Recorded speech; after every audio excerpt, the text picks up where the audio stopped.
Bon, bonjour à tous, j'ai l'agriculteur du Loiret. Bon, comme vous pouvez voir derrière moi, aujourd'hui c'est manifestation des agris. Alors on va essayer d'aller voir un petit peu ce qui se passe, pourquoi tant de tracteurs. Donc là on est dans le Loiret, c'est tous les tracteurs de l'Est du Loiret qui sont en train d'arriver. Il y en a d'autres qui sont arrivés d'Orléans, de la Beauce. Ils convergent tous aujourd'hui. Donc on va aller voir, on va aller leur poser la question, pourquoi, qu'est-ce qui se passe, pourquoi une si grosse mobilisation. Parce que je pense qu'il va y avoir plus de 100 tracteurs, je pense même beaucoup plus. Il y a vraiment une grosse mobilisation, même les apiculteurs. Donc on va essayer de comprendre pourquoi et aller leur poser la question.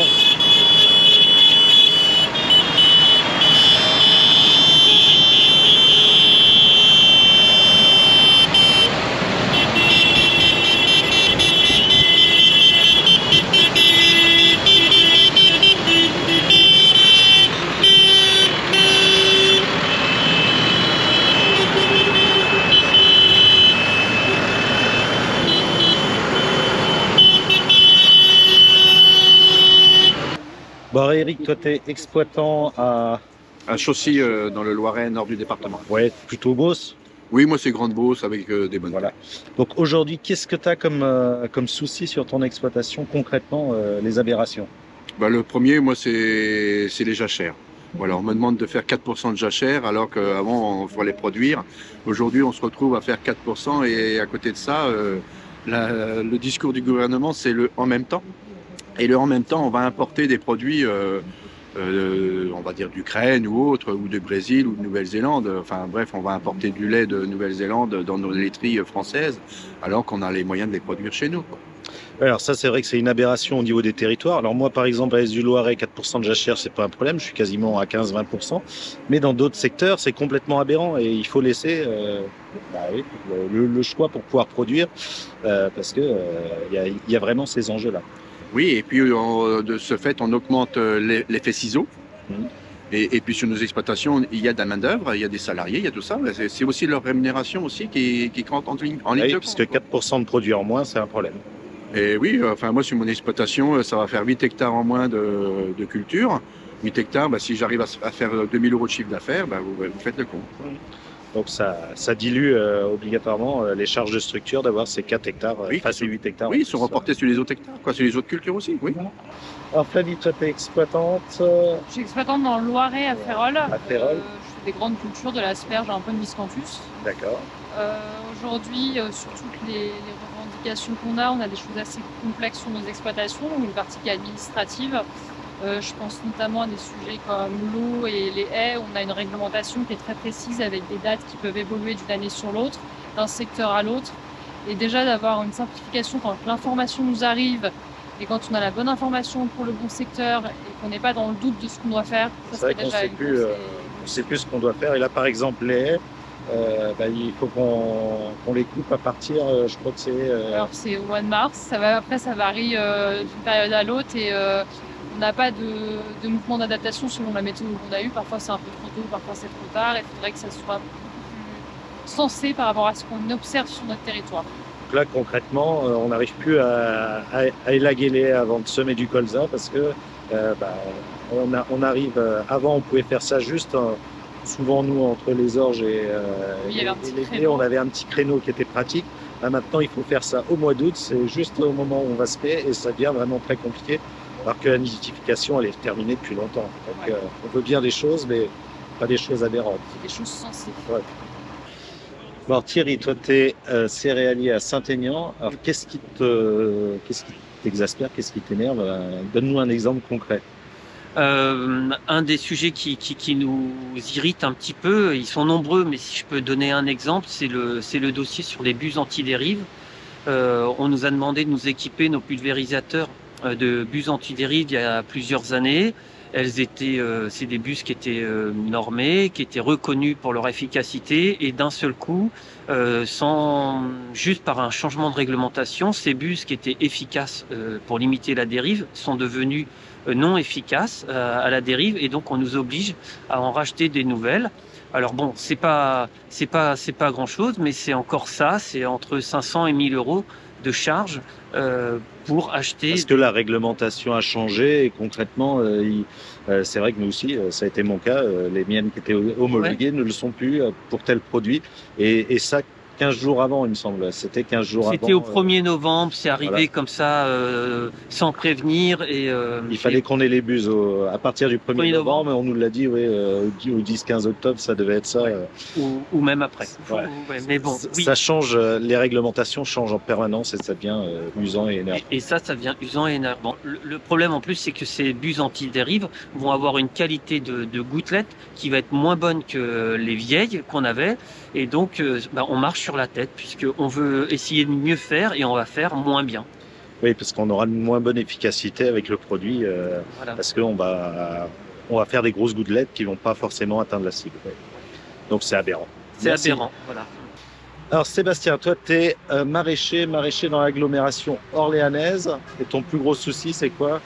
C'est les ZNT, oui, tout à fait. Donc je suis exploitant depuis 5 ans. J'ai sur mon exploitation 20 hectares. Les ZNT aujourd'hui, j'ai un impact si demain on passe en ZNT 20 mètres de 10% de perte de surface. Donc toi sur tes 20 hectares, tu perdrais 2 hectares si on passe de 5 mètres à 20 mètres.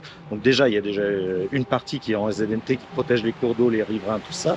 Si demain on passe à 20 mètres, tu perds 10% de ton chiffre d'affaires et donc... Oui, tout à fait. Je vais perdre donc 10% de mon chiffre d'affaires. Donc c'est simple, le calcul est simple. Je suis à 25 000 euros de chiffre d'affaires à l'hectare, donc sur du maraîchage, et donc je perds 50 000 euros. Donc je demande à l'administration qui m'a donné l'autorisation d'exploiter il y a 5 ans, qui c'est qui va me rembourser cette perte. Merci.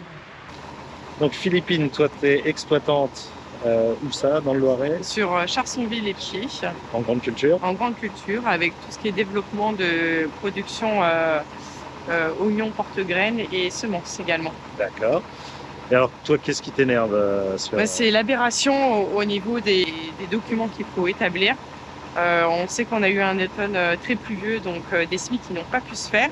Donc j'aurais dû savoir que j'aurais pas pu faire mes semis, donc j'aurais dû implanter un couvert à partir du mois d'août, avec une présence pendant 2 mois. Alors qu'on n'arrivait même pas à semer les blés, il aurait fallu quand même réussir à semer les couverts. En fait. C'est ça, au mois d'août, et il fallait que je sache avant la météo qu'il allait faire au mois de novembre-décembre. Donc c'est un et peu donc aberrant. là, qu'est-ce qui est imposé? C'est il faut faire une déclaration pour dire qu'on n'a pas réussi à faire le couvert parce qu'il pleuvait trop. En fait. C'est ça même, donc j'ai pas pu semer, j'ai dû faire une déclaration donc qui est arrivée à partir du 15 décembre pour dire que j'ai pas pu semer mes couverts végétaux.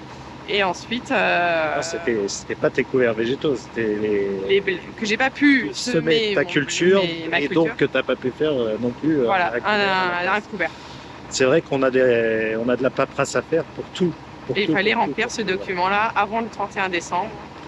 D'accord. Voilà. Et donc la moitié des agriculteurs sont entre guillemets hors la loi parce que je pense pas que tout le monde l'ait fait. Moi personnellement, je l'ai pas fait pour 20 hectares de blé que j'ai redécalé en orge de printemps. Je pensais semer avant le 31 décembre, ça n'a pas été le cas. Mais on aurait dû savoir la météo, je pense que c'est ça. C'est ça.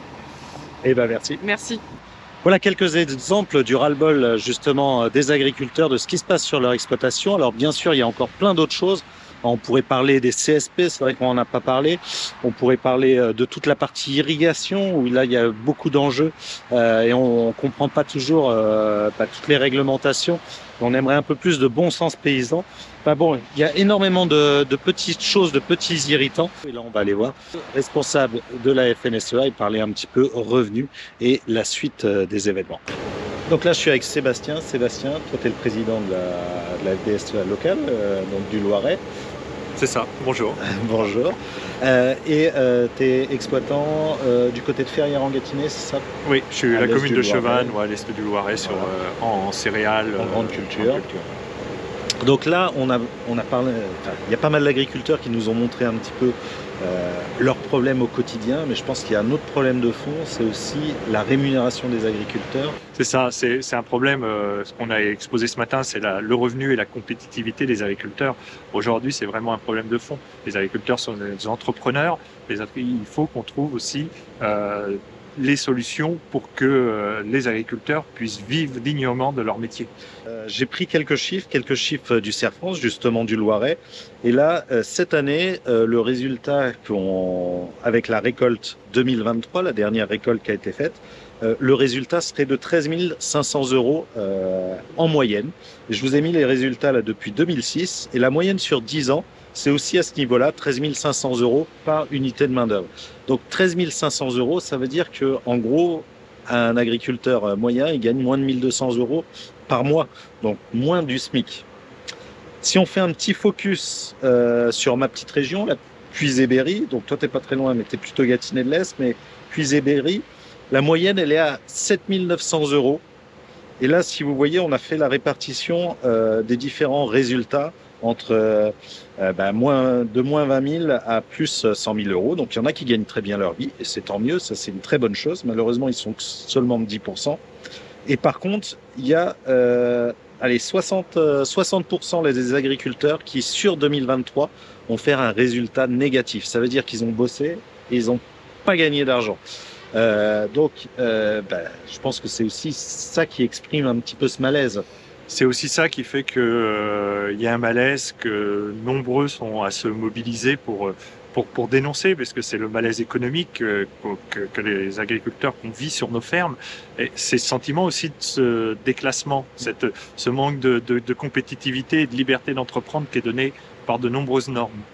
Donc là, il y a eu un mouvement qui a commencé il y a déjà quelques semaines avec le retournement des panneaux.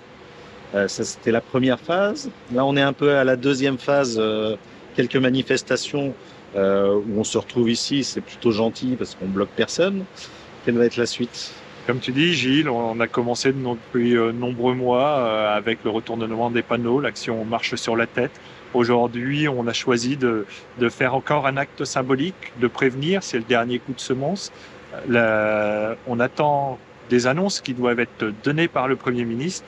Et le mouvement va se durcir si les actes sont pas là.